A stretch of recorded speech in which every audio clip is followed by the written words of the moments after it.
Good morning. So this year we're exploring community and coming together as co-creators and dreaming. And the reason is there's great power when we come together in community. Jesus said, when two or more are gathered in my name, there am I in the midst. So something mystical happens when a community or a group of people come together and seek a higher vision for ourselves and for the world.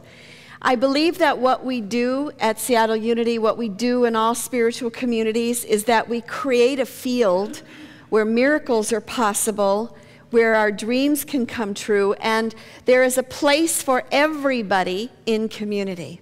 You know, I've compared it, as Paul compared it, to the body of Christ, that the eye isn't better than the toe or the ear, they're all equal. And when one part of the body goes out, we all kind of go out. And I slammed my toe into the wall yesterday, and I'm telling you, one little toe can just go, the whole thing could just kind of, you know. So it's good, you know, we're all together and supporting one another and on this spiritual path together. It is part of why we come together, is to support each other, but also, and more importantly, we're here to practice spiritual principles and practice spiritual laws. And you know, when I was researching laws this week, it's like snooze fest, you know, spiritual laws. But the truth is, they underlie everything, and it is what Unity and the Fillmores were all about, was spiritual law. So I took a look at law in general, and a law is a set of rules that the majority agrees upon. Now obviously sometimes laws become outdated and they need to be changed and shifted around, and you know, right now we're working on same-sex marriage, you know, changing a law around that. So we're constantly in flux with laws, and I have to always put just a little bit of an astrological lens on things for me. But the planet Saturn represents laws. And part of the reason for that is it's the outermost planet, or was for thousands of years, until we got telescopes and could find, you know, Uranus and Neptune and Pluto. All the other, so the planets represent the archetypes within us. They're really archetypes. Emotions, Venus is how you feel in love, Mars is your animus and how you direct your energy forward, and Mercury is how we think. Jupiter is how we expand ourselves, but Saturn is about rules and limitations. And I think it's interesting that for thousands of years it was the farthest out planet and was the farthest we could go. And if you think about what laws do, laws sort of set a parameter around us, right? It's like, okay, this is what is acceptable in society. This is what we can do. And so of course we're always pushing against that to see if it's going to change. However, there's a reason for law. Law is a way of creating order in life. So the truth is that the laws that are in operation, the man-made laws, if we break them and we don't know that it was against the law, it doesn't matter, does it? I mean, they say ignorance is no excuse for the law. So how many times have you been stopped for speeding and you said, well, officer, I didn't see the speed limit sign change. I didn't know I was breaking the law. And how far does that ever get you? You know, not very far. It's never gotten me very far. So the laws, man-made laws, are in operation, and we have to follow them even if we don't even know what they are. Well, the same can be said for spiritual laws. Spiritual law is in operation, and we may not even know anything about spiritual law, but it doesn't matter. The spiritual laws are in operation. So every religion has its own rules and has its own laws, and when I look at what is the difference between religion and spirituality, the difference is that religion is a window through which one can view God and the universe. That there's a certain definition, there's a certain set of rules and laws and practices that one can see God and that one can see the universe. And we can look around the room at our tapestries, and the tapestries which represent different religions, these are all different windows through which God is defined, perceived, and rules that are followed.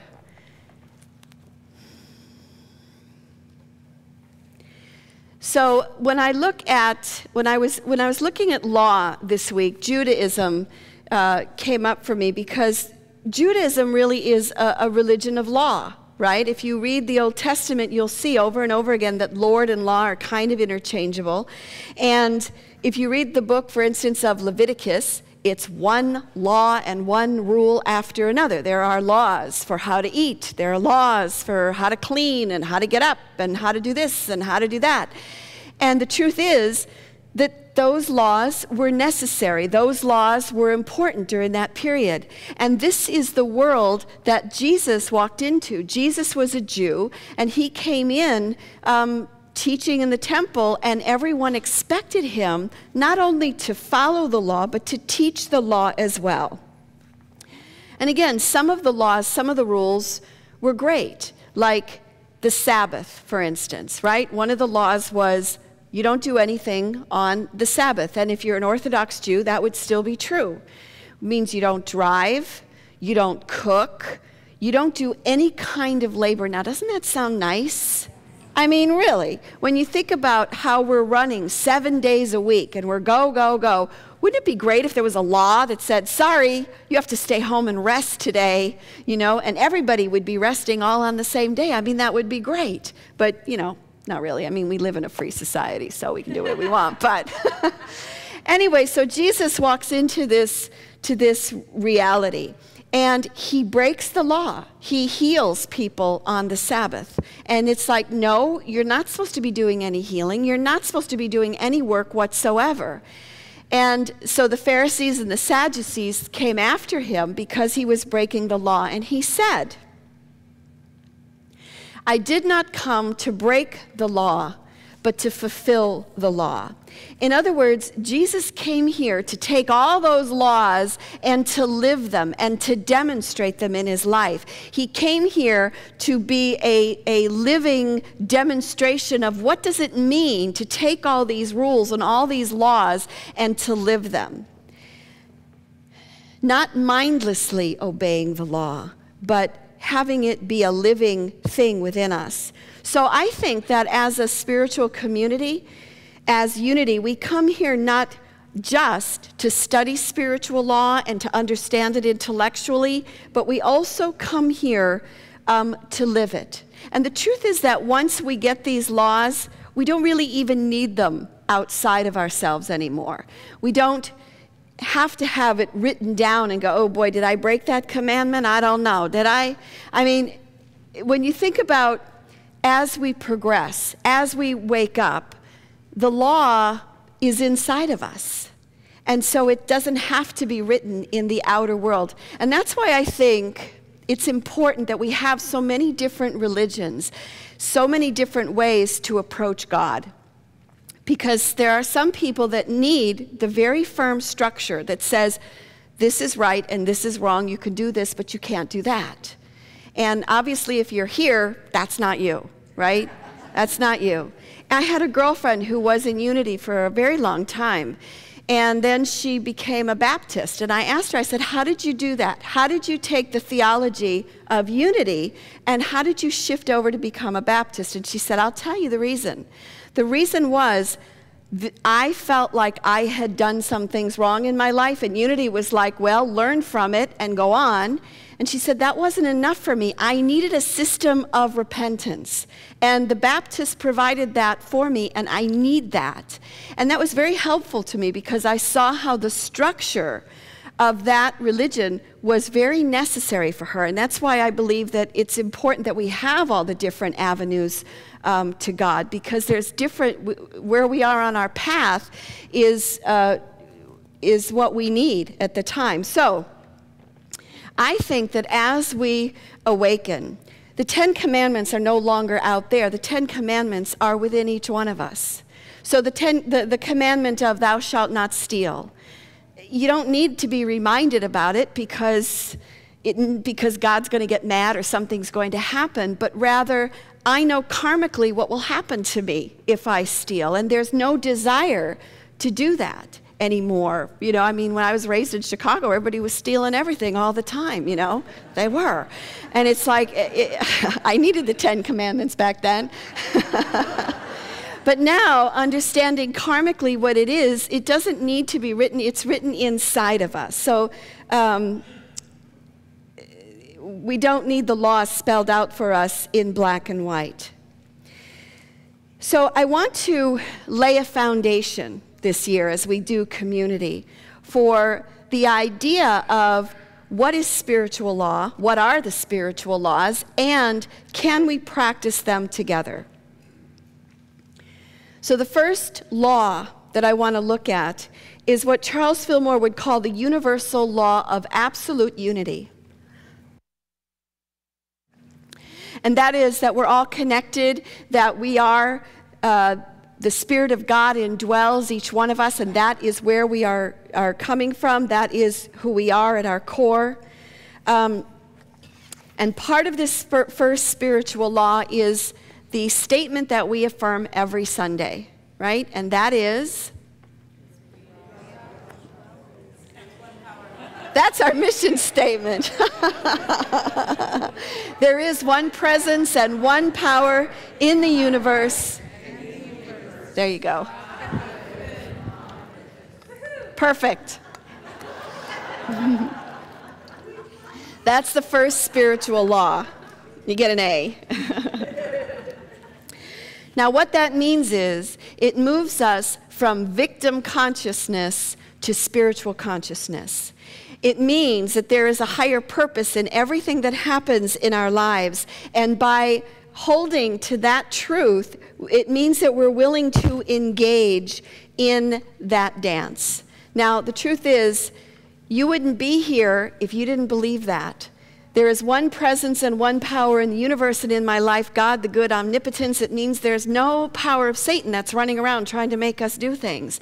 It also means that when there is the appearance of evil, it is actually malformed good that has gone astray. Now, it's one thing to say, I believe this, and it's quite another to call it forth in our lives, particularly when there is a difficulty. And yet, part of our spiritual practice is working with these principles. So we look at situations that happened just this week, like the tornadoes that ripped through the Midwest and killed, like, what, 37, 38 people? I read about a toddler, 14 months old, was found like 10 miles from her house sitting in the middle of a field. And her name was Angel, go figure, you know? And she lost her whole family. Where is the good in that situation? We hear about the shooting at the school that happened in Ohio. Where is the good in that situation? And so we come together in community, and if we're practicing spiritual principles, we have to look at those things, right? We can't live in this little bubble of, oh, everything is fine and everything's good and everything's wonderful, and then not apply it to the real world. So my feeling is that when there is a great tragedy, or the diagnosis, or there's a death, or whatever it may be that happens, our role as support to each other in spiritual community is not to say, don't worry, there's only one presence and one power in the universe, and that presence and power is God the good. Or, don't worry, the highest and best and God the good will manifest in this. Because I don't know about you, but when that happens to me, I feel like I've been slapped in the face. It is not helpful at all. It doesn't help me. And I believe that what our call is in those moments is to witness suffering. Now, witnessing suffering is not an easy thing to do. Why? Because, you know, we want to help, right? You want people to feel better. You want to fix it. I mean, it's kind of what we do. And the truth is that when someone is had a horrible experience or someone is suffering, what we are called to do is to create a sacred space and to witness that. That means I'm not going to fix it. That means I'm not going to give you a platitude. It may mean that I pray with you if you are open to that, and I will pray for you or with you whether we're together or not. But it means to hold that sacred space. To hold sacred space does not mean that I'm going to climb in the hole with you. Because if I climb in your hole with you, I can't get out myself either. Then I'm down there with you, right? But what I find is that when we're willing to hold sacred space, when we're willing to witness, then the healing or the awareness can take place. Why? Because we've created a space around it. When we jump in and give advice to people without really listening, we're disengaging their spirit of God within them. Because the truth is, every single one of us has a spirit of God within us.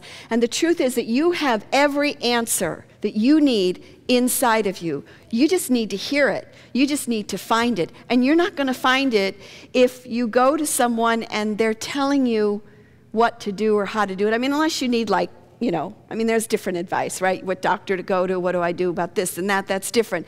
But I'm talking about learning to listen to that inner voice, because that's also part of our spiritual principles. Charles Fillmore talked over and over again about listening to the still small voice and about hearing the intuition along with the intellect to guide us.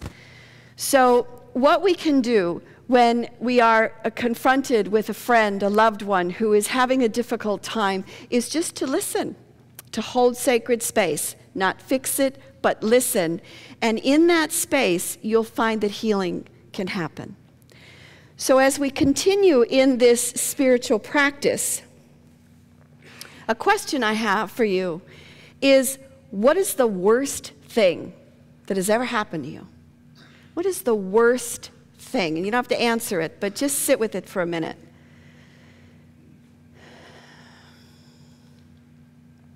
And was there any good that came out of it?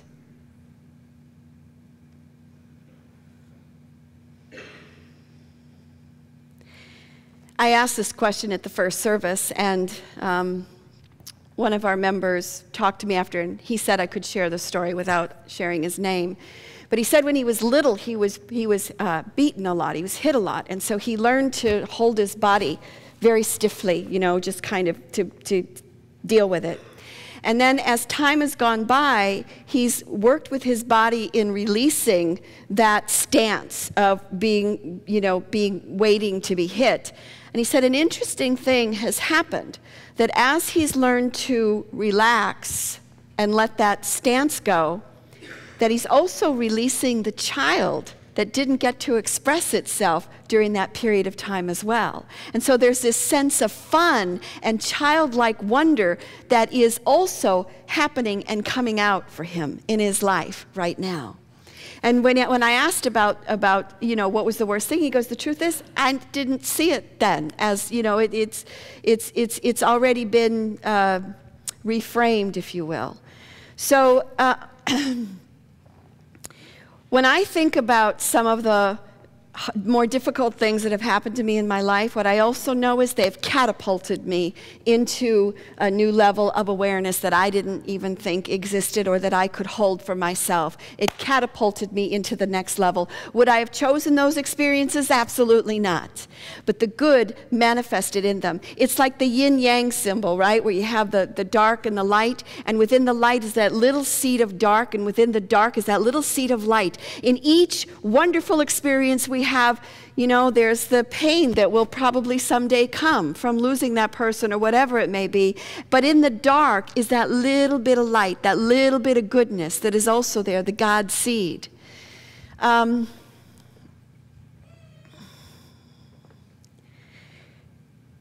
mom was a great mom. She was a great mom. I had the best mom in the whole world. And my brother and I used to argue about who was going to get my mom when she was old. You know, we were like, well, mom can come live with me when she's like in her 80s and stuff. And, you know, my brother would say, no, she's going to live with me. And no, she's going to, we'd get into our thing about who was going to get mom. And of course, we expected her to live to be, you know, 85 something. And she died at the age of 66. And my mother was, you know, she didn't smoke, she didn't drink, she was pretty healthy. And then there's my dad, who drank like, you know, a fifth of Jim Beam like every day, you know, and then the doctors were like, well, he's not going to live another night, and then he always did, of course. And anyway, so here my mom died, and I remember thinking, well, wait a minute, this doesn't seem fair, you know, I mean, here he has not lived a healthy life, and here she has, and she's gone, and where's the divine order in all this? And although I would rather have had my mom back in any time, any moment, the truth is my dad lived another 10 or 12 years after that, after she died.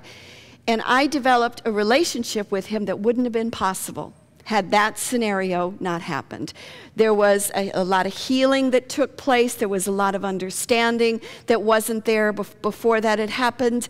And, you know, again, I wouldn't have chosen that scenario, but we worked through a lot of our karma together by him staying on the planet for another 10 or 12 years.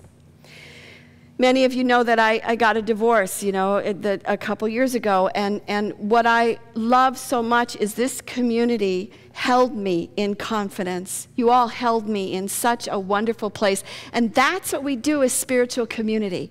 We hold each other, and we hold each other in confidence, and we don't try to fix it and make it better. Yes, we pray. Yes, we do, because affirmation is about speaking the word and knowing the light, but we wait till it's asked for, or we give it privately as well. So as we move through this month, I'm going to be looking at the different spiritual principles, the different spiritual laws, the law of faith, the law of love. And I just wanted to quickly review, I know we're watching our time, but what our 5 principles are. Charles Fillmore would call the second principle that we have the law of universal being, and that is that our essence of God, our essence is of God, and therefore we are inherently good. And we call this essence the Christ, but you could call it God, you could call it the eternal one, you can call it whatever you want.